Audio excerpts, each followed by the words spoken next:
दशकं 32 मत्स्यावतारः। पुरा हयग्रीवमहासुरेण षष्ठान्तरान्तोऽद्यत् अखाण्डकल्पे निद्रोन्मुख ब्रह्ममुखात् हृतेषु वेदेष्वदित्स किल मत्स्यरूपं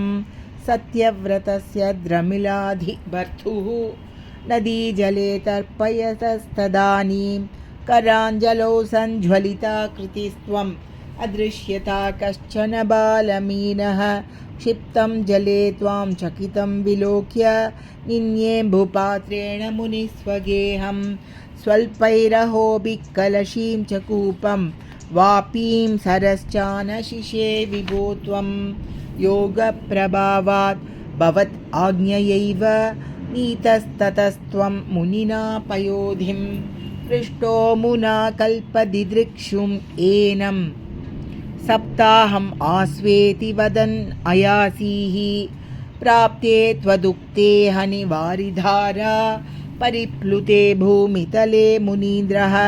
सप्तर्षिभिः सार्धम् अपारवारिन् उद्गूर्णमान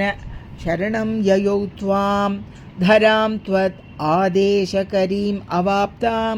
नौरूपिणीम् आरुरुहुस्तु तदा ते तत्कम्पकम्प्रेषु च तेषु भूयः त्वम् अम्बुधेराविरभूर्महीयान् जश् आकृतिं योजनलक्षदीर्घां ददानम् उच्छैस्तरतेजसं त्वां निरीक्ष्य तुष्टा मुनयस्त्वदुक्त्या त्वत्तुङ्गशृङ्गे तरणिं बबन्धुः आकृष्टनौको मुनिमण्डलाय प्रदर्शयन् विश्वजगद्विभागान् संस्तूयमानो नृवरेण तेन ज्ञानं परं चोपदिशन् नचारीः कल्पावधौ सप्तमुनीन् पुरोवत् प्रस्थाप्य सत्यव्रतभूमिपं तं वैवस्वत् आख्यं मनुम् आदधानः क्रोधात् हयग्रीवम् अभिद्रुतो भूः